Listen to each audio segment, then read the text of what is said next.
그 후에 남은 처녀들이 와서 이르되 주여 주여 우리에게 열어주소서.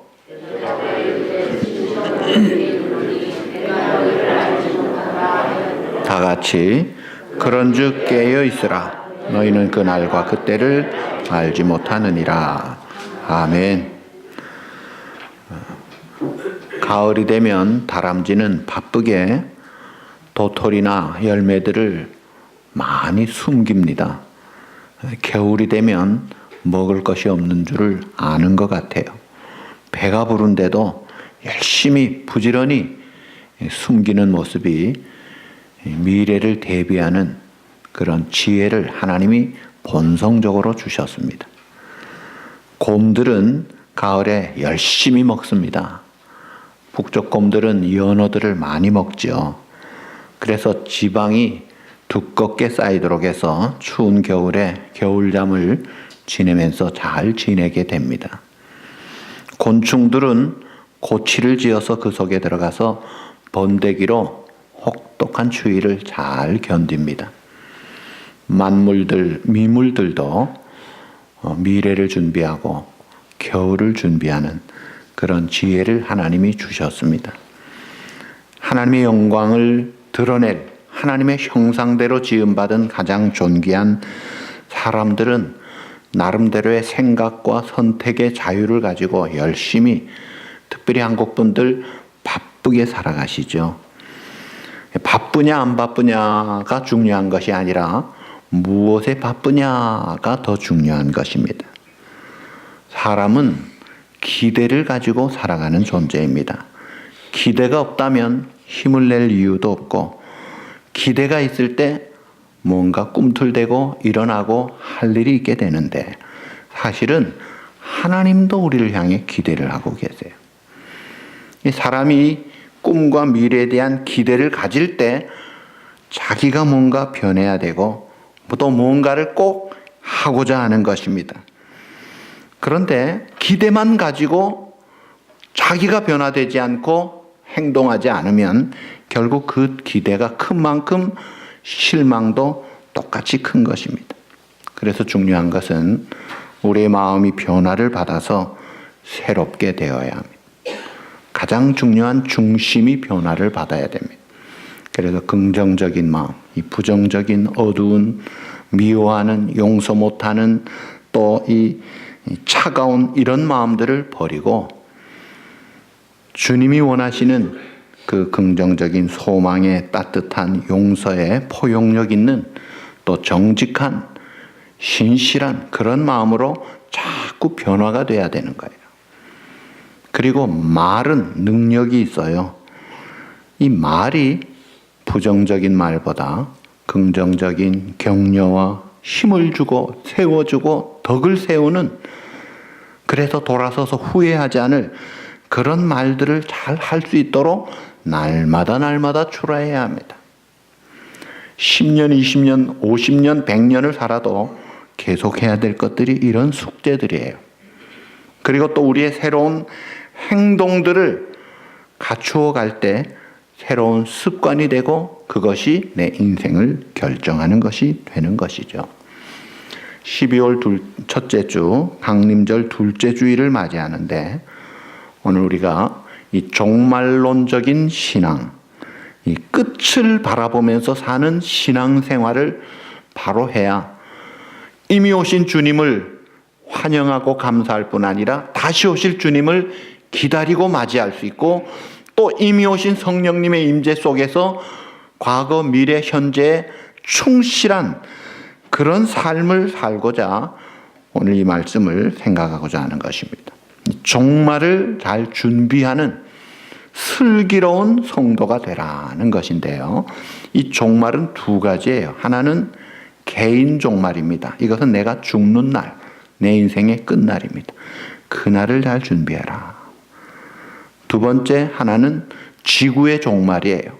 이건 인류 역사가 끝나는, 이것은 주님의 재림으로 이루어지는 것이죠. 자, 그런데 마태복음 24장에 보시면 이 지구의 종말이면 인간의 개인만이 아니라 전체가 종말인데, 그때에 무슨 일이 있겠습니까? 하는 질문에 제자들에게 주신 말씀이 24장에 있어요. 거기에 보면은 누구에게도 속지 않도록 조심하라, 주의해야, attention, be careful, 조심해라, 위험하다 하고 지적한 것이 몇 가지가 있어요. 그 중에 많은 사람이 내 이름으로 와서 말하기를 내가 그리스도라 하면서 많은 사람을 속인다. 조심해라.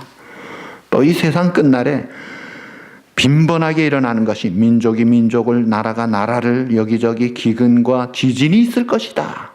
요즘 말로 말하면 전쟁과 테러와 식량난, 인재, 자연재해, 이런 극심한 고통이 있을 것이라는 거예요. 그래서 인물을 표지에 내세우는 그런 매거진에서 한 해는 그 매거진에 인물이 아니라 지구를 만들어놔요. 지구가 있었어요. 왜냐니까 한 해 동안 진통한 대표가 지구라는 거예요. 이 지구촌이 이렇게 몸살을 앓고 있습니다. 또 이 말세의 사람들이 돈을 사랑하고 돈을 우상으로 섬기고 돈 때문에 사람을 죽이고 인간관계 다 끊어지고 신앙 팔아먹을 것이다. 이 돈사랑 조심해라. 돈은 필요 수단일 뿐이지 이게 섬겨야 될 대상이 아니다. 그래서 돈의 주인이 돼야지 종로로 타지 말고 쾌락의 종로로 타는 쾌락이 우상이 돼서 그저 쾌락이라고 하면은 타노가는 그런 세상이 될 것이다. 이거 조심해라. 사랑이 식어질 것이다. 인간성이 파괴될 것이다. 도덕이 허물어질 것이다. 이미 예고된 대로 이 지구가 지금 가고 있는 거예요. 또 그 현장의 상태를 우리가 확인할 수가 있어요. 뿐만 아니라 예수님이 마태복음 24장 14절에 보시면 이 하나님 나라의 복음이 온 세상에 전파되어야 그때야 끝이 올 것이다. 이 세계 선교가 그래서 우리가 적극적으로 참여하고 기도하고 후원하고 관심을 가져야 되는 거예요. 그래서 우리 교회 이름도 온누리요. 오늘 그 선교 보고도 한다는 게 얼마나 감사한지 몰라요. 사실은 예배 때마다 선교 보고가 사실은 있어야 되고 그 선교에 대한 기도가 있어야 되는 거예요. 자, 그러면서 재림의 방식에 대해서 속지 말아야 될 것. 하나는 비밀 재림. 자기들 집단만 혹은 또 언제 온다고 했다가 안 오니까 하는 말이 공중 재림했다. 비밀 재림했다. 이게 다 거짓말입니다. 예수님의 재림은 확실하게 온 천하에 공개적으로 올 것입니다. 마태복음 24장 26절 7절에 보면 그들이 너희에게 보아라 그리스도가 광야에 있다 말하더라도 너희 나가지 말라. 그리스도가 골방에 계신다 해도 믿지 말라. 번개가 동쪽에서 나서 서쪽까지 번쩍하듯이 인자가 오는 것도 그러하리라. 온 천하가 다 알게 오시는 확실한 공개 재림이요. 또 하나는 날짜에 대해서 거짓 선지자에게 속지 말라는 거예요. 재림의 날과 때는 아무도 알 수 없다고 하셨어요. 그날과 그때는 하늘의 천사도 모르고 인자도 모르고 오직 아버지만 아시느니라 하셨는데 somebody, 누군가가 혹은 내가 믿는 혹은 또 유력한 사람이 어느 날 몇 시 하면은요 즉각 어떻게 해야 돼요? 거짓말 해야 돼요. 그건 거짓말입니다. 만약에 그게 거짓말이 아니라면 예수님이 거짓말쟁이죠. 그건 아주 간단하게 구별할 수 있어요. 몇 날 몇 시 그거는 틀렸어. 그 사람이 우리 저라도요. 우리 아버지라도 그건 틀렸습니다. 그 정답이에요. 그러면서 이제 재림을 앞두고 기다리는 성도가 어떤 삶을 살고 어떤 자세를 가져야 되느냐를 강조하시고 쉽게 이해할 수 있도록 비유로 말씀하셨는데 그것이 오늘 읽은 마태복음 25장의 이 열처녀 혼인잔치의 비유입니다.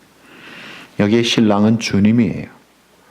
그리고 신부는 교회인데 그 열처녀는 들러리들이에요. 우리 성도가 이 열 처녀예요. 이 처녀가 어떤 신학자는 신부라고 해석을 하기도 해요. 왜냐하면 우리가 교회 소속이니까, 우리가 교회니까 같이 가는 거예요. 그런데 이스라엘에서는 신랑이 밤에 신부를 찾아옵니다. 그런데 오늘 보니까 열 처녀 중에 5 슬기로운 처녀는 들어가서 잔치를 누리고 그 결혼에 참여를 하죠. 그런가 하면 어리석은 5 처녀는 그냥 들어가지도 못하고 참 비참한 그런 모습을 바라보는데, 차이점은 2 처녀들이 똑같이 등불을 준비했지만 기름이 있었느냐 없었느냐, 준비가 됐느냐 준비되지 않았느냐, 그 차이였어요. 자, 그 10명이 다 같이 잤어요. 졸다가 잤다. 왜냐하면 신랑이 늦게 왔기 때문에. 오늘 우리가 때로 피곤해서 지쳐서 졸고 자는 것은요, 그거는 죄가 아닙니다. 게으른 것도 아니에요. 당연한 거예요. 문제는 갑자기 신랑이 도착했다는 거예요. 그럴 때 슬기로운 5 처녀는 그대로 나가 준비하니까 준비된 대로 등불 밝히고 혼인잔치에 들어갔는데, 기름이 없이 등불이 꺼져가는 미련한 처녀들은 그 제사 기름이 있니 없니 빌려달라니 사러 가니니, 그러다가 늦게 왔더니 문은 닫혔더라 이거예요. 일반 상식으로 결혼식의 문은 닫히지 않습니다. 이거는 천국의 예를 이야기하는 거예요. 천국은 한번 닫히면 끝이에요. 노아 방주 열려있을 때는 활짝 열려서 짐승들도 받았어요. 그러나 닫힌 다음에는 끝난 것입니다. 그러니까 닫히면 끝이라는 거예요. 닫히면 열자가 없다는 거예요. 기회는 지나가면 끝이라는 것이죠. 자, 그러면 왜 이 미련한 처녀들이 기름 준비를 못했나? 준비를 못했나? 평소에 준비할 여유와 시간과 기회가 있었음에도 불구하고 안 한 거예요. 거기에 대해서 제대로 준비하지 못한 그 안타까운 모습을 보는데, 자, 우리가 교회 나옵니다. 신앙생활이라고 시작합니다. 그런데 정말 내게 기름이 있느냐? 이 기름이 뭐냐? 마틴 루터는 이게 믿음이다 그랬어요. 그런데 그 믿음은요, 생각과 내 마음으로 믿는 믿음만이 아니에요. 성경은 말하기를 행동하고 열매 맺는 살아있는 순종하는 믿음을 가리키는 거예요. 그게 참된 믿음이에요. 그래서 그 믿음이 있는 자는 순종하면서 변화가 되고, 그 초심을 가지고 첫 열심만 가지고 첫 감격만 가지고 나오다가 익숙해지니까 열심도 식고 열정도 없고 초심도 사라지고 긴장도 없고, 그래서 껍데기만 가지고 익숙한 습관에 아주 라이프 스타일로 신앙생활, 교회 생활하는 것, 그것이 바로 이게 기름이 없는 거예요. 진정한 변화가 되어서 내 삶이 하나님의 은혜를 알고, 오늘 우리 부른 찬양 대 찬양, 그 놀라우신 하나님의 한량없는 은혜 생각하니까 그저 감사하고 그저 겸손할 수밖에 없고, 그저 하나님이 좋아서 어떻게 하면 하나님을 더 영화롭게 할까, 그 소망을 가지고 기도하면서 몸부림치면서 사는, 이게 정상인데, 이 기름이 없으면요 겸손하지 않습니다. 희생도 없고 섬김도 없고 나눔도 없고, 체면은 있어요, 모양은 있어요, 거칠에는 있어요, 꽤 출석도 잘합니다. 예. 그러나 은퇴한 운동선수가 옛날에 내가 얼마나 화끈했는데 헛된 자랑만 하는, 껍데기만 가지고 있는 아무 쓸모없는 그런 모습과 같은 그런 매너리즘에 빠진 이 형식주의, 습관주의, 탈만 가지고 있는 그런 삶의 모습, 이게 바로 준비가 안 된 거예요. 그런 상태에 있다가 오늘 6절에 보니까 밤중에 보라 신랑이 왔다, 맞으러 나가자. 꼭 그와 같이 우리 주님이 도둑같이 재림하신다고 그랬어요. 공개적으로 하시지만은 오는 시점은 아무도 모르는데 도둑같이 오니까 anytime are you ready? 준비가 됐느냐? 그 준비를 하도록 항상 깨어있기 위하여 그렇게 비밀로 시간을 묶어 놓으신 거예요. 갑자기 오실 때 그때 할렐루야 하고 맞으면 좋은데 아이고 아니올시다 하면은 그게 뭐냐 이거예요. 보여드릴 믿음의 기름, 순종의 기름, 사랑의 기름, 하나님의 은혜의 기름이 떨어져 가지고 하나님의 그 은혜의 빛이 꺼져버린 지 오래다면 얼마나 낭패냐 이거예요. 여러분, 우리가 가는 이 믿음의 길, 그 남은 생애가 또 우리의 미래가 얼마나 영광스러운지 모릅니다. 놀라운 하나님의 섭리로 우리를 선택하시고 기가 막힌 성령의 은혜로 믿음을 가지고 영생의 하나님의 자녀가 되어서 함께 하시는 성령님과 더불어 성화되면서 주의 사역을 감당하고 주님의 빛을 발하다가 어느 날 주님과 같이 온전히 되어 영광 중에 영생한다는 것이 이게 보통 명품이 아니고 보통 가치 있는 게 아니에요. 그런 그 명품 크리스찬들이 이게 정상적인 건강한 성도의 모습인데 명품에는 뭐가 있어요? 가짜가 있죠. 모조품이 있죠. 그걸 요즘 한국에서는 짝퉁이라고 그래요. 그러니까 진짜가 있고 가짜가 있어요. 옛날 우리 학생 때 모나미 볼펜이 유명했습니다. 모나미 153. 근데 그거 모나미만 있었나요? 예. 유사품들이 있어요. 모나미, 모나리자, 그 비슷한 모양들이 많아가지고 그거 잘못 보면요 쏘갔어요. 그 진품과 비슷한 디자인들이에요. 근데 가짜예요. 자, 진품이냐 가짜냐, 진짜냐 가짜냐, 진위를 가려야 되는데, 자, 진품 혹은 또 명품 혹은 진짜, 그것과 짝퉁, 가짜, 모조품, 그 구별을 하려면 검사를 해야 돼요. 그 첫째가 검사하는 겁니다. 검사를 해보자. 성경 고린도서 13장 5절, 너희가 믿음에 있는가 너희 자신을 검사하라, 시험하라, 테스트하라. 그리고 너희 자신을 확증하라. 그렇지 않으면 너희가 버리운 자라. 내가 진짜 믿나? 예수님이 나에게 어떤 분인가?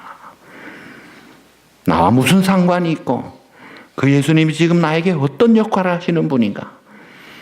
정말 내가 죄인인 것을 시인하고 예수님만이 내 죄값을 충분하게 완전히 지불하신 나의 유일한 구세주임을 정말 믿고 정말 감사하며, 그래서 영접하는 자, 믿는 자가 되어 하나님의 자녀가 되고 구원이 내게 임했나?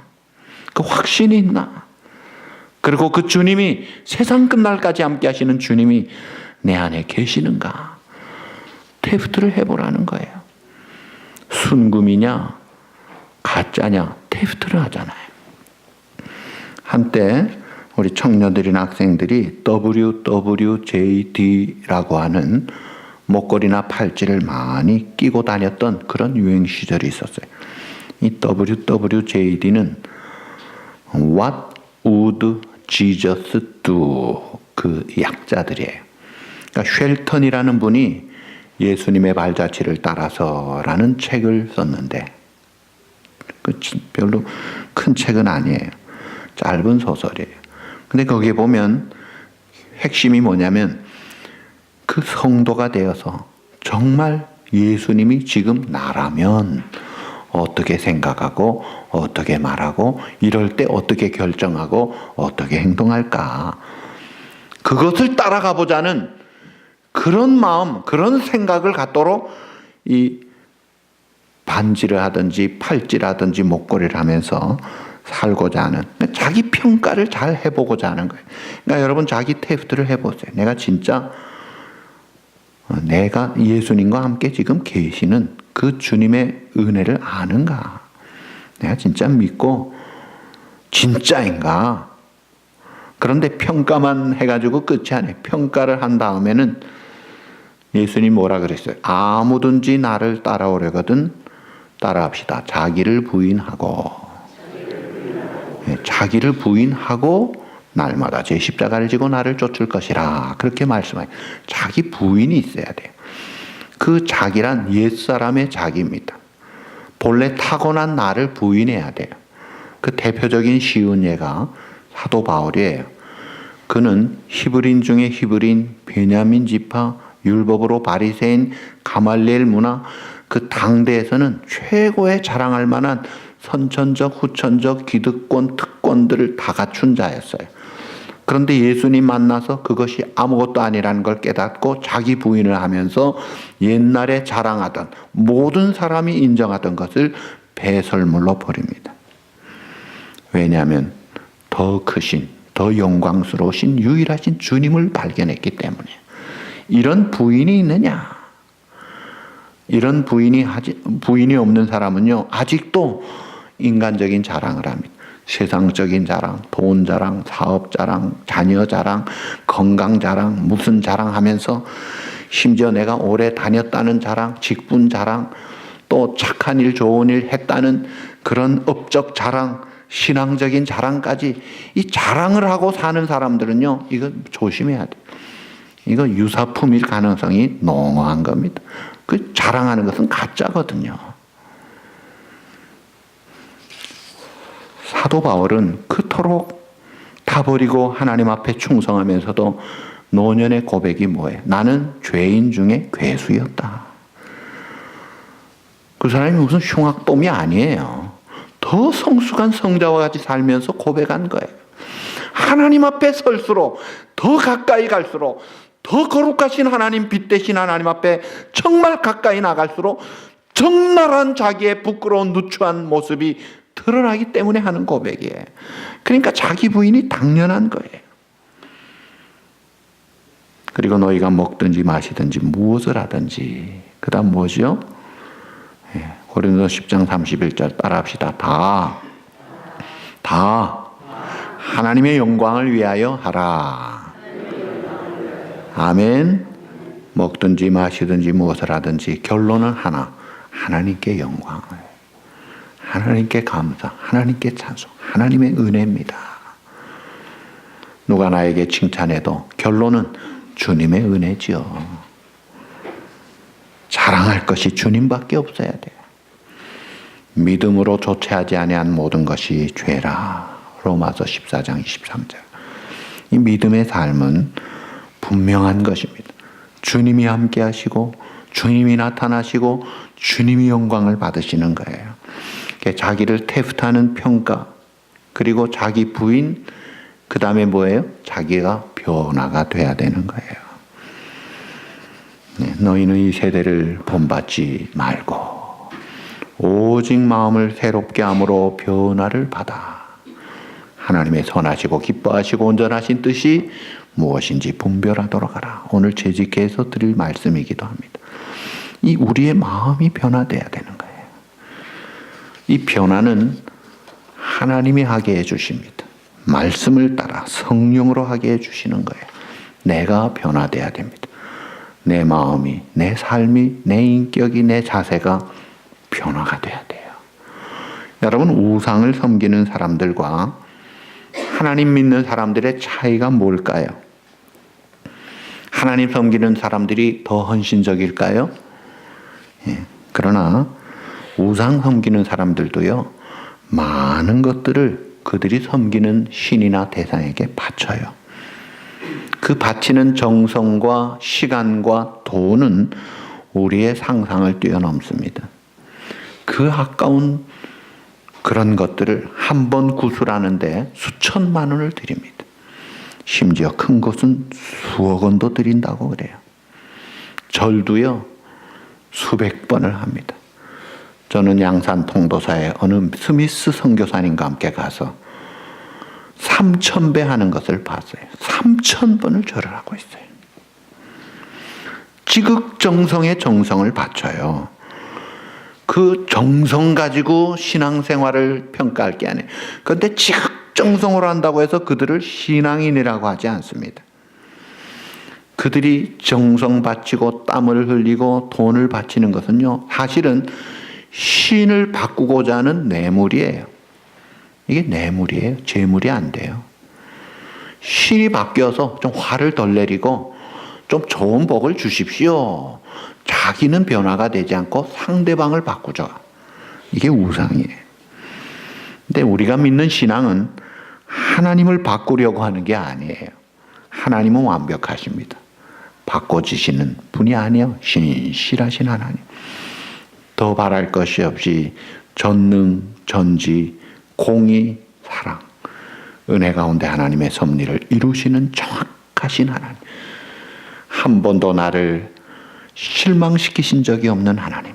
그래서 그 하나님만이 내 삶의 주인이 되면 내가 더 바랄 것이 없도록 완벽하게 행하신 하나님.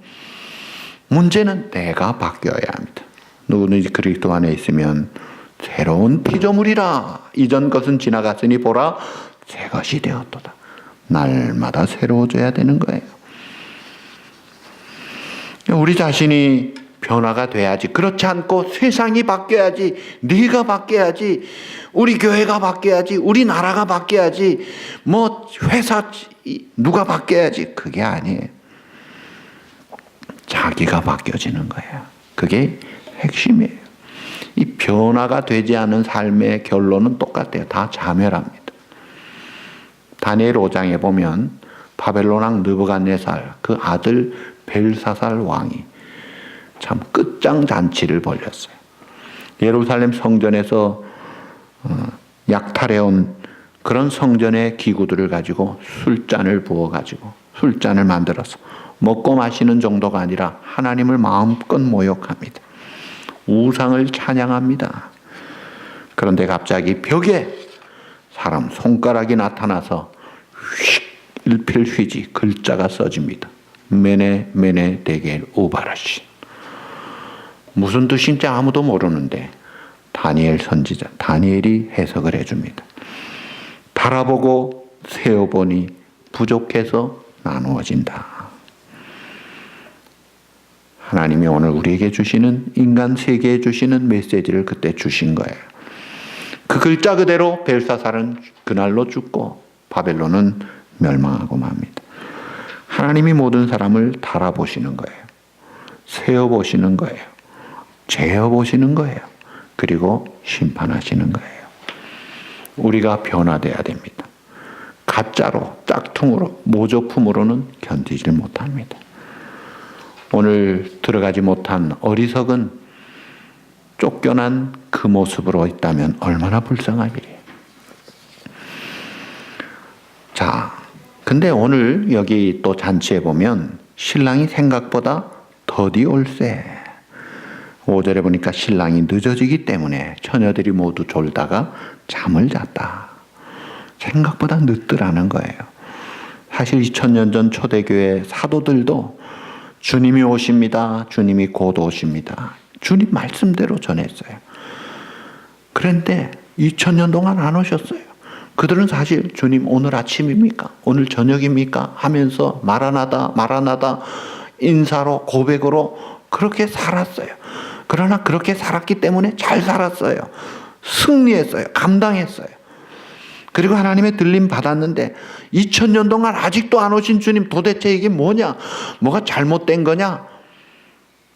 문제가 있느냐? 하나님이 우리를 언제까지 이렇게 기다리게 하느냐? 서프라이즈 하려고 놀래게 해주려고 뭔가 작전을 짜시느냐? 한 가지 이유 때문에 늦어지는 거예요. 오직 우리를 사랑하시기 때문에 한 명이라도 더 회개하여 돌아서기를 원하는 마지막 기회를 주시려고 끝까지 기다리시고 그리고 끝장내실 거예요. 베드로후서 3장 9절에 보니까 하나님은 아무도 멸망하지 않고 회개하는 데 이르기를 바라시느니라. 기다리시는 주님이에요. 그 마지막 순간까지 기다리는 그 주님의 안타까움을 우리가 읽을 수 있어야 돼. 19세기 러시아의 대문호 최고의 작가라고 할 수 있는 도스토옙스키는 반정부 단체 활동을 하다가 체포돼서 28살에 사형 선고를 받고 시베리아 유스크에서 영하 50도의 사형장에 끌려나갔습니다. 집행관이 5분 남았다라고 지적을 합니다.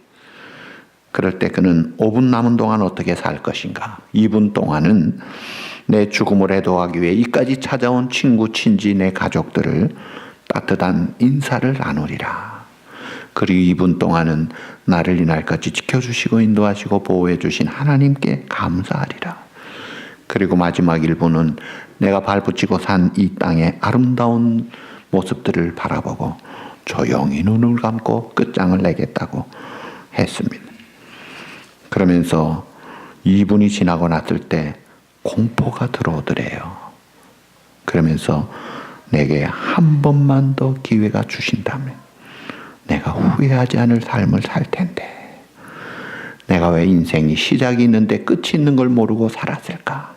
한 번만 더 기회가 있었으면. 그런데 우리가 아는 대로 한 병사가 흰 손수건을 들고 달려옵니다. 중지. 황제의 사면령으로, 그래서 무기징역으로 바꿔라. 죽을 뻔하다가 죽음 직전에서 무기징역으로 감옥으로 갑니다. 그는 마지막 순간에 내가 한 번만 더 기회가 있으면 내가 제대로 살아볼 텐데 했던 그 초심을 잃지 않고 자기의 피를 찍어서 글을 쓰는 마음으로 책을 쓴 것이 이게 세계 대작품이 된 죄와 벌, 카라마조프의 형제들 등의 위대한 작품들을 썼다는 거예요. 여러분, 오늘까지 재림이 연장되고 오늘 우리의 생애가 아직까지 연장되고 있는 것은 아직도 우리에게 회개의 기회를 주시는 하나님의 자비하심입니다. 더 바로 살아라. 더 가치 있게. 더 하나님의 뜻을, 그 뜻을 알고 돌아서라는 거예요. 자, 이 신앙생활은요, 과거형이 아니고 현재형이에요. 지금 이 순간에 주님이 재림하시고 내가 지구의 종말이 오고 혹은 내가 죽는다 할지라도 내가 지금 준비가 되어 있지 않으면 어떻게 맞이할 수 있겠느냐 이거예요. 지금 준비가 되어서, 그래서 지금 죽어도 지금 주님이 오셔도 기쁘게 주님을 만날 준비가 되어 있느냐? Are you ready? 주님 만날 준비가 되어 있느냐? 그 주님 만날 준비가 되어 있으면 영적으로 깨어 있고 성령으로 충만하게 무장돼야 돼요. 그 준비가 된 자들, 기름 준비가 잘 되어 있는 자들의 특징은 간단하게 3가지라고 생각할 수 있어요. 첫째가 항상 감사하는 생활이에요. 하나님의 은혜를 아는 자답게 감사하면 자동 찬송이 나옵니다. 그리고 기쁨이 있습니다. 거기에 평강이 있습니다. 그런데 이 감사는 좋을 때만이 아니라 외양간에 우리의 무화과 나무에 포도나무에 없어도, 고난 중에 있어도 오히려 그 고난통에 내 시련이 나를 더 성숙하게 여기는 것을 알고 기쁘게 여기면서 항상 범사에 감사하고 찬송하는 그런 삶이 돼야 되는 거예요. 그리고 또 하나는 늘 깨어 기도하라. 우리 주님이 그러셨죠. 너희는 스스로 조심하라. 누가복음 21장 34절 이하에 방탕함, 술 취함, 세상살이 걱정으로 너희 마음 짓눌리지 않게 하고 그 날이, 마지막 날이, 종말이 덫과 같이 너에게 닥치지 않도록 하라. 그날은 온 땅에 사는 모든 사람에게 닥칠 것이다. 너희가 인자 앞에 설 수 있도록 기도하면서 늘 깨어 있으라. 늘 기도하라. 그리고 마지막은 증인의 삶을 살라는 거예요.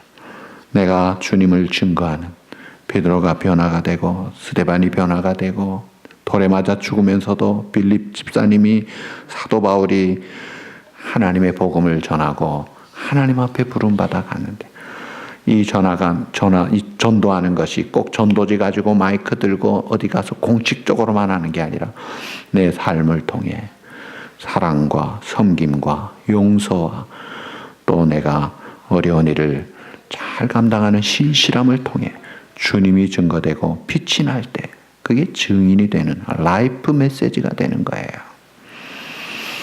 이 성령 충만함에 그런 삶을 살아야 기름 준비하고 오늘 이 시간 주님이 오셔도 할렐루야고 맞을 수 있지 않느냐. 그러면 성령 충만을 어떻게 받느냐? 간단하게 세 가지. 첫째가 회개를 잘해야 돼. 회개. 늘 자신을 돌아보고 하나님 앞에서 또 이웃 앞에서 혹은 성도지간에 혹은 가족지간에 물질 문제도 다 하나님 앞에 생각나는 대로 기도는 죄를 찾는 현미경이라 잘 발견하게 그럴 때마다 기도하고 회개하는 거예요. 회개하고 생활도 바꿔야 됩니다. 그 다음에 두 번째가 사모하는 거예요. 사모하기 때문에 간절히 기도하는 거예요. 그 기도는 이 수도관의 파이프와 같아서 그 저수지에 많은 물이 파이프를 통해서 콸콸 넘치듯이 이 기도를 통해 놀라운 하나님의 은혜가 공급이 되는데 우리가 동맥경화나 심근경색이 돼서 이게 막혀버리면 이 사람이 가는 거예요. 이게 관이 막혀져 있지 않도록 뚫어야 되는데 그게 기도예요.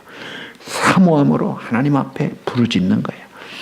어떤 부분은 보니까 작정 기도를 하면 그렇게 은혜를 받고 그렇게 응답을 받는다고 그래요. 작정 기도 좋습니다. 마지막이 순종하는 거예요. 성령님의 깨달음을 줄 때, 말씀을 통해 은혜를 받을 때 하나님의 음성을 듣는 마음으로 순종해야지 반대로 거역할 때, 완고하게 할 때 그게 이제 멸망의 길로 가는 거예요. 자, 오늘 이 혼인잔치에 슬기로운 5 처녀가 기름 준비해서 기쁨으로 잔치에 들어가는데 한쪽에는 안타까운 버림받은 모습들이 있는데 바라기는 오늘 이 자리에 앉은 저와 여러분 모두가 신랑 되신 주님 앞에 언제든지 준비했다가 할렐루야 맞이하고 기쁨으로 잔치에 들어가는 잘 준비된 처녀들이 되시기를 우리 주님의 이름으로 축복합니다. 기도하시겠습니다.